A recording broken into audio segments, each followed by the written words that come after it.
sa hangin, pansin ko na lagi na lang usok. Walang malinis, halos puro polusyon.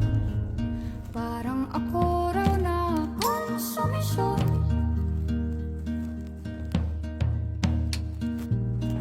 Gulong-gulo ang isip, san ba